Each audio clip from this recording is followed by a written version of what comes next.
I'm David Chen. I'm an associate professor of urologic oncology at Fox Chase Cancer Center in Philadelphia, and I've been invited to discuss the role of active surveillance for the management of low-risk kidney tumors. It is an interesting approach to not treat something that we would consider cancer, and I would emphasize that this is a position that isn't recommended for all patients with kidney cancer, that it would be for selected individuals who have the appropriate criteria. But I would discuss in this brief interview the reasoning and the evidence and summarize the role for that approach.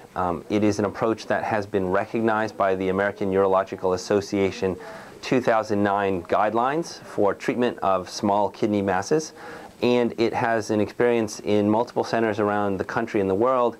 And here at Fox Chase Cancer Center, we have a very large clinical experience and observational experience with that practice, which does appear to be quite appropriate and safe for selected individuals. For this approach, we would emphasize three aspects of it: safety for the approach, benefits of the approach, and also recognize potential risks for it, which we would expect are very reasonable. Lastly, I would discuss some of the future changes and potential new developments that could help in this management. First off, this is thought to be a safe approach, recognizing that at present time, people with kidney cancers are found to have that problem at a much earlier level and earlier stage than has been historically recognized. So the majority of patients in the United States will be found to have a kidney tumor in incidental way because of non-related testing for a CAT scan done in the emergency room looking for another problem. And the recent epidemiology for kidney cancer suggests it's more common in the elderly, so more than 50% of people found to have kidney tumors will be over 65, and nearly a quarter will be over 75 years of age. And so there's a large number of people found to have this problem who are in their increasing age of life.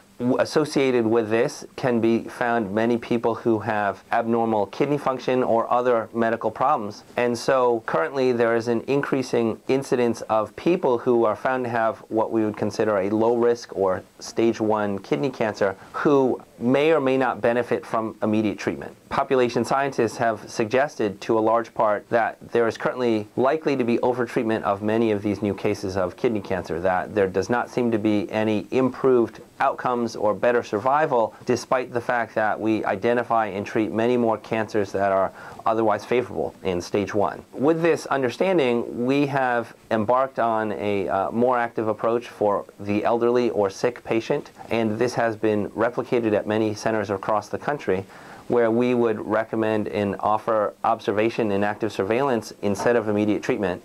And the benefit of this approach is it avoids the recognized morbidity and side effects and potential hazards of treatment, whether it is through surgery or a non-surgical approach such as through ablation. The data that has been presented at multiple meetings and presented and published in journals shows that this is an approach that can be very safe in appropriately identified and selected individuals. The risk of a cancer spreading and developing into something more dangerous and life-threatening is extremely low, and is probably less than 1 or 2% of the cases of the existing series for this approach. Additional benefit is that many people may present with a tumor of this nature that have existing renal insufficiency. They may have chronic kidney disease stage 3 or greater, and this is thought to occur in 25 or higher % of patients who have a kidney mass. So not only is there a benefit in avoiding treatment if it's not necessary and avoiding the complications,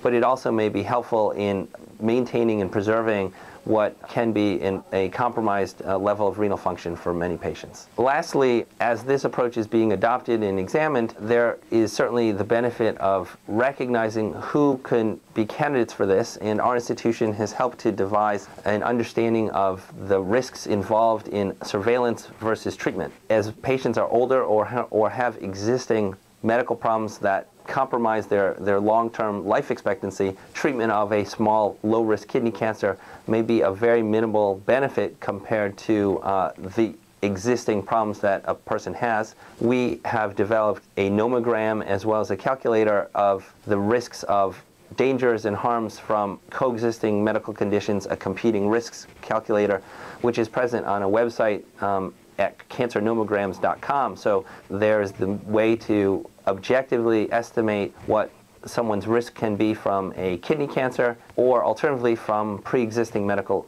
conditions. In the future, this will also probably be benefited by greater diagnostics, and there's an upcoming diagnostic test which would probably benefit for this issue.